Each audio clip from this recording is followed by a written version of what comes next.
FHS.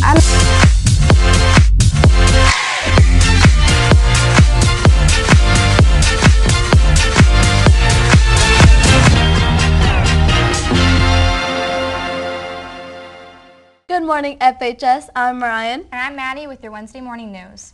Anyone looking to help out the Livingston County Humane Society? Please donate pet supplies to the box outside the main office. We are accepting pet food, bowls, leashes, kitty litter, and toys. Please help out a pet in need. Attention aspiring actors at FHS. What happens when you mix fast-paced comedy, murder, film noir, thugs, Alfred Hitchcock, romance, an on-stage plane crash, handcuffs, a herd of sheep, and a missing finger?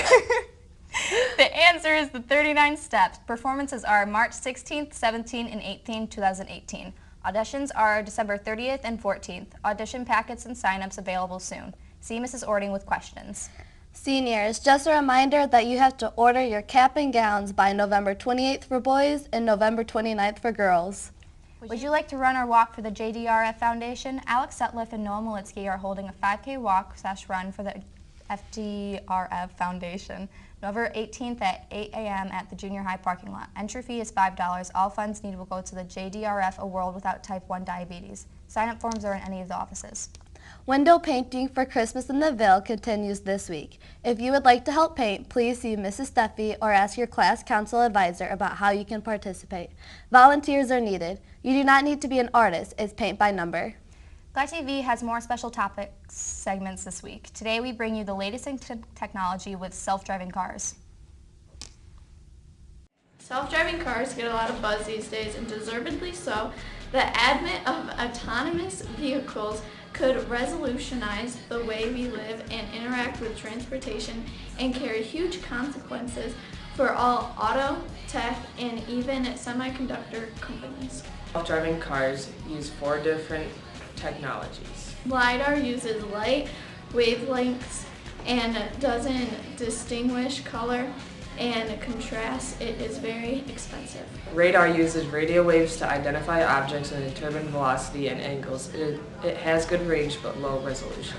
Ultrasonic uses sound waves and determine distance by how long these waves take to return to the source.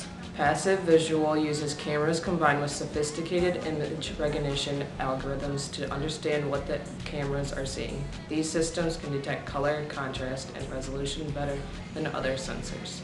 Let's see what FHF has to say about self-driving cars. Okay, what do you think about self-driving cars? You know, they might be pretty neat. I think there's a lot of research that's got to go into it, make sure they're safe, but hey, if I can take a nap, even better. What do you think about self-driving cars? Well, I think it's an intriguing concept. I'm thinking that this way, if I can have the car drive, I don't have to listen to my wife nag me nonstop about where I'm going, where I should be turning, and all those kind of things as well. No, I think it's kind of an intriguing concept. It worries me a little bit, certainly, but I'll be curious to see how others do first with it before I do. Thank you. Hey, Olivia, what do you think about self-driving cars? I think they are very dangerous and should not be on the roads, because what if they don't see a pedestrian on the side of the road? They might hit them, and they could malfunction and cause accidents. Thank you. What is your opinion on self-driving cars? I think they blow my mind, and they're going to be really scary. Do you think self-driving cars will cause or prevent accidents? Oh, I think that they will cause accidents because you don't have the instinct of a human driving it. Would you get a self-driving car? I don't think I'd get a self-driving car. I like having 2 hands on the wheel. Technology has reached a new age. Are you ready for this giant step of mankind?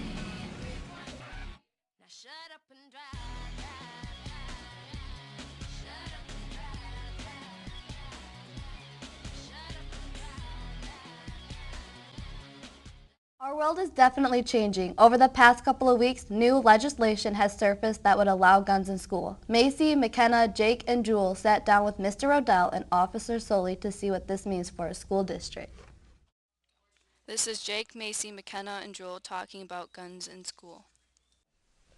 Good morning, Fowlerville. I'm here with Mr. Rodell, and we're going to talk about the bill that has been passed in the Senate that has allowed gun owners to conceal carry in gun-free zones. Now, with this bill that has been passed in the Senate, what does that mean for schools in Michigan? Well, what it means for schools in Michigan is that if it passes the House and is signed into law by Governor Snyder, then folks who have concealed weapons permits, who get the extra training, who shoot the additional rounds, would be able to conceal a weapon and come into schools, churches, and other places which are currently weapons-free zones. And it's crazy, for the record. Even though I'm a gun owner, it's just crazy that we would allow more weapons to come into school. I'm a firm believer in that we have an armed police liaison officer on campus who can get to any building in 30 seconds or less. That's a challenge, by the way, Officer Soley. So I want someone who's trained and is very good at weapons and when to use them and self-control. Not just folks who, have 16 hours of training and have shoot 100 rounds of bullets to be able to bring a gun into school. So that's what it means to me. What would it mean for Fowlerville District schools? Well, for our district, currently our board has a policy that regardless of what the current concealed weapons laws and open weapons, open carry laws are, that prohibits weapons from being on campus.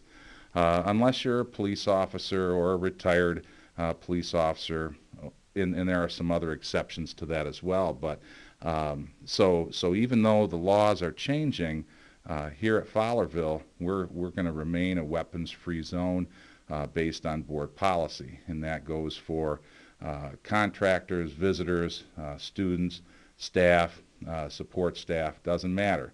You can't bring guns onto school grounds. Now, along with the current bill that's being passed, there is another bill that passed the Senate that is there to restrict local control, which is going to essentially tell local school boards that you can't pass policies that go contrary to what the current laws are. And that's crazy too, because local control has been about school districts and communities being able to control their schools for as long as public education has been in place in Michigan. So I'm against that bill as well. We need to have local control. Our Board of Education, they're elected folks from the community. They generally have kids in school, and they're the ones who determine what our policies are. And so, to pass something that might restrict that, I think is wrong as well. All right, well, thank you for your time. You're welcome. All right. I'm here with Sergeant Soley, and we're going to talk about the new gun law that's supposed to be passed, saying that people can carry guns into school. How do you feel about that? I don't think it's a very good idea. I mean, it actually will tighten things up a little bit, because right now someone that holds a CPL that has to go through all the training to get a CPL cannot carry in the building.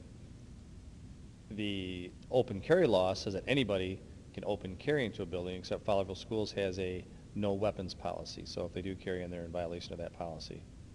But there is another law that's being passed saying that the school board cannot make laws against that, like rules or regulations about that. How do you feel about that? They're talking about CPL holders being able to carry in a building.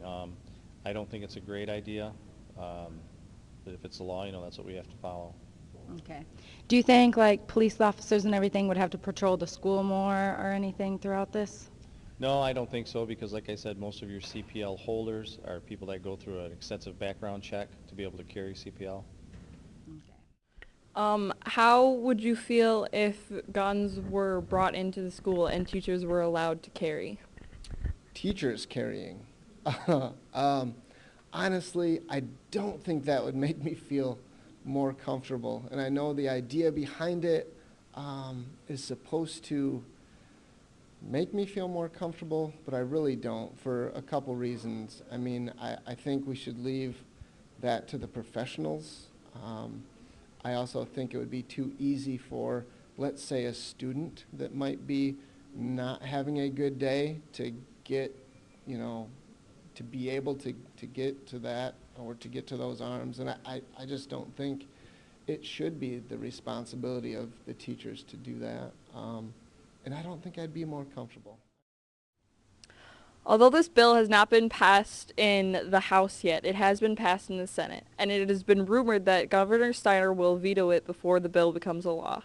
Although, on the off chance that this bill does become a law, we might end up seeing guns in gun-free zones. We will keep you informed on whether or not Governor Snyder signs this bill into law. Have a great day, FHS. I'm Ryan. And Maddie, signing off.